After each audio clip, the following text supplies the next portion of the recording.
Hello, welcome to SyncTech channel. If you haven't subscribed the channel, please click on subscribe button.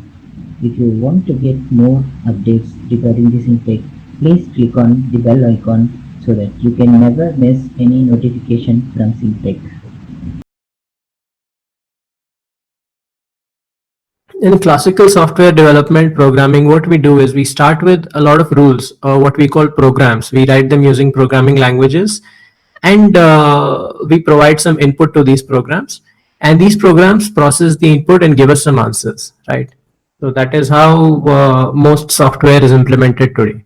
But in machine learning, it is a slightly different kind of approach that you take.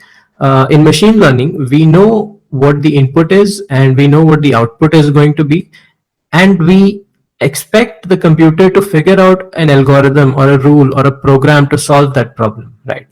So we take a lot of input data, training data, where we have inputs and outputs. We feed them into the machine learning model, and it comes back with a like a trained model which we can now use to get outputs for new inputs. Okay, so that's like a basic introduction to machine learning.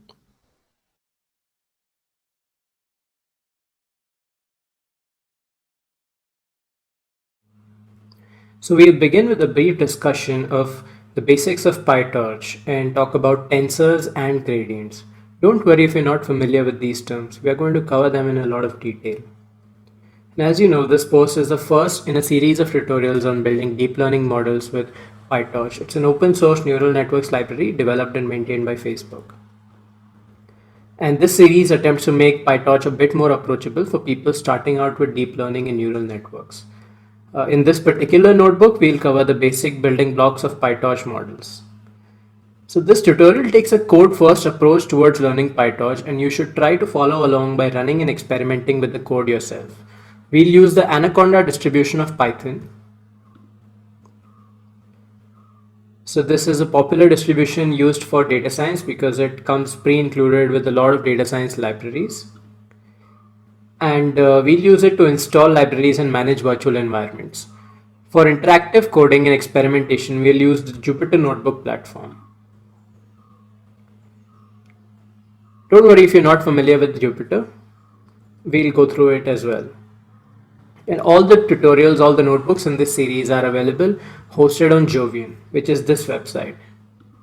Jovian lets you make Jupyter notebooks shareable, collaborative, commentable, and reproducible. So you can share Jupyter notebooks with a single command directly within Jupyter, and you can let others discuss and comment on specific parts of your notebooks with a commenting interface. And anybody can reproduce your work, including you, with just a single command.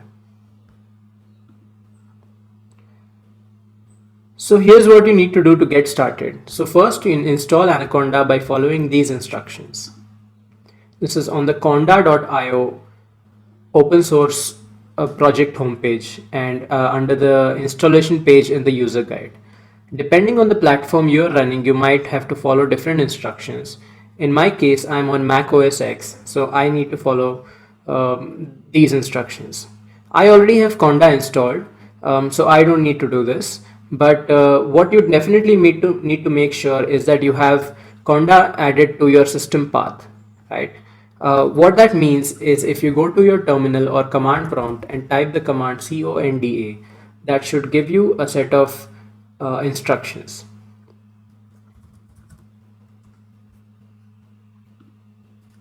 Next, we install the Jovian Python library by running the following command. This will allow us to clone the notebooks that you're seeing here and run it on your own machine.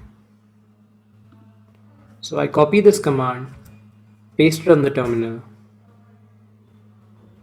and in my case I already have it installed. Next, we download the notebook for this tutorial using the Jovian clone command. So the clone command can be found by just clicking the clone button at the top of this page. And that copies the clone command to my clipboard. Now I can paste this command, and this downloads the files. Then I can go inside the folder, and as you can see here, I have two files, a Python Jupyter notebook and a Conda environment file. The next step is to run conda env update. What this does is it looks into the environment.yml file, installs all the required packages and puts them inside a virtual environment. There it is. To activate this environment, use conda activate 01 PyTorch basics, which is the name of this environment. Now this virtual environment is activated and all our required libraries have been installed.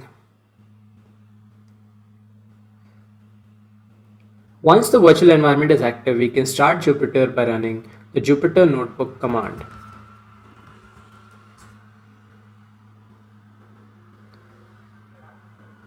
And as you can see here, this opens up a web-based interface on localhost 8888. If it does not open automatically for you, you might need to click this link or copy paste it into the browser.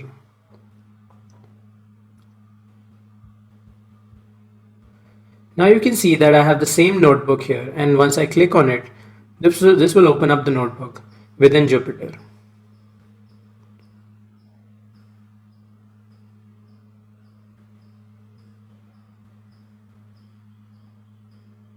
So now, Jupyter is an interactive computing environment where we can write some text, add some documentation, and we can also have some code cells wherein we can write some code and execute it. The first thing I'm going to do is I'm going to go into the kernel menu and click Restart and Clear Output. What this does is it removes all of these outputs of the existing cells, which have been saved from the last time this notebook was executed. As you can see, all the outputs are now gone. I'm also going to hide the header so that I have more space on the screen. Okay, so now we begin by importing PyTorch. PyTorch is automatically installed because we cloned the notebook using Jovian, and then we installed all the dependencies using conda. I can run it by pressing the shift plus enter or shift plus return key. So now that PyTorch is imported, let's talk about tensors. At its core, PyTorch is a library for processing tensors. A tensor is a number, vector, matrix, or any n-dimensional array. Let's create a tensor with a single number. I've created a tensor with the value 4. 4 is shorthand for 4.0. It is used to indicate to Python and PyTorch that you want to create a floating point number. And we can verify this by checking the dtype attribute of our tensor. So let's try creating a slightly more complex tensor. In this case, I'm creating a vector. If you can see, I have provided a dot with the 1 to indicate that I want a floating point tensor, and then I don't need to provide a dot with the rest of the values. And I have to pass a list of numbers into torch.tensor to create a vector. Similarly, I can provide a list of lists with a fixed structure to create a matrix. What you can also see here is if I try to change the shape where the first row and the second row have 3 elements, but the third one has have 2 elements, but the third one has 3 elements, it's not going to work. So a tensor expects that it has a valid shape. Similarly, you can also create a 3-dimensional array, which is essentially a list of matrices, each of which have the same dimensions, right? So the first element of this array is a matrix with 2 rows and 3 columns, and the second element is also a matrix with 2 rows and 3 columns. Since tensors can have any number of dimensions and different lengths along each dimensions, we can inspect the length along each dimension using the dot shape property of a tensor. So in this case, T1 is just the number 4, T2 is a vector, T3 is a matrix, and T4 is a 3-dimensional array. So T1 has the shape of T1 is just an empty array, and the shape of T2 is an empty array, is an array containing the length of the vector. The shape of T3, the matrix, simply contains the dimensions of the matrix, and similarly for T4. We can combine tensors using the usual arithmetic operations. Let's look at an example. So I'm creating 3 tensors here, x, w, and b. all of them numbers, floating point numbers. W and B also have an additional parameter requires grad set to true. We'll see what it does in just a moment. Let's create a new tensor y by combining these tensors. So I have y which equals w multiplied by x plus b.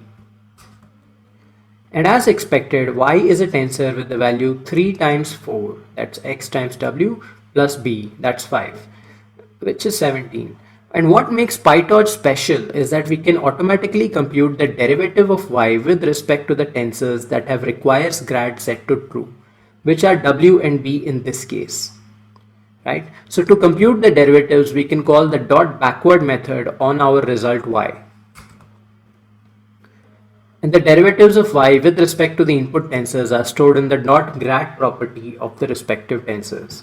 So dy by dx is stored in x dot grad, dy by dw is stored in w dot grad, and dy by db in b dot grad.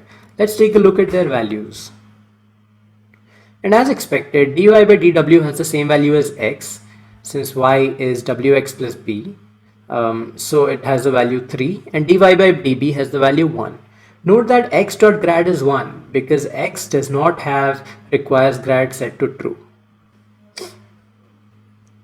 The grad in w dot grad stands for gradient, which is another term for derivative and used mainly when dealing with matrices. Numpy is a popular open source library used for mathematical and scientific computing in Python.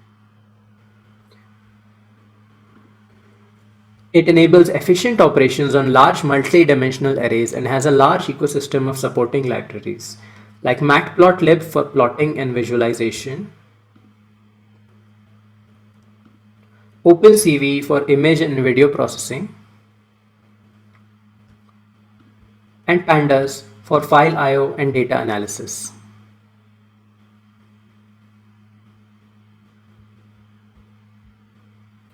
Instead of reinventing the wheel, PyTorch interoperates really well with Numpy to leverage its existing ecosystem of tools and libraries. Let's take a look at an example of a Numpy array. Again, Numpy is already installed since we've cloned the notebook with Jovian and installed all the dependencies using Conda. So the first step is to import Numpy as np. Then this is a common convention that everybody follows. And to create an array, we simply say np.array and pass the data inside it. So in this case, I'm actually creating a matrix. We can convert a Numpy array to a PyTorch tensor using torch.fromNumpy. We can also simply pass the Numpy array into torch.tensor, but in this case, it creates a copy of the array. Right? So if you do not want to create a copy of the data, use torch.fromNumpy, otherwise use torch.tensor. And let's verify that the Numpy array and the torch tensor have similar data types. And we can convert a PyTorch tensor to a Numpy array using the .toNumpy method of a tensor. So here I'm calling, well actually it's just the .numpy method of a tensor. And the interoperability between PyTorch and Numpy is really important because most datasets you'll work with will likely be read and pre-processed as Numpy arrays. With this, we have completed some discussion of tensors and gradients, and as a final step, we can save and commit our work using the Jovian library. So first I import Jovian and then I call the command jovian.commit. And I'm requested here to enter an API key which I can get from jovian.io. So I'm already logged in here, but you might have to log in to generate an API key. So I click copy API key, which copies the key to the clipboard, paste it here and press enter. So this saves the notebook. This also captures the Python environment and it puts it online where I can see my notebook and share it with anybody. And now others can click on the clone button and clone my notebook, complete with the Python environment and libraries that they need. Jovian also includes a powerful commenting interface so you and others can discuss and comment on specific parts of your notebook.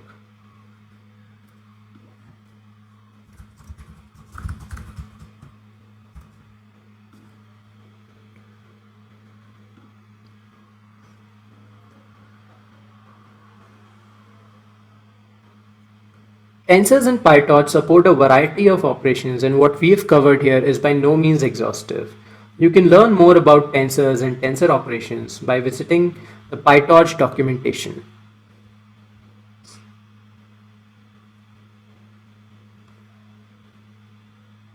As you can see here, tensors support dozens and dozens of different operations.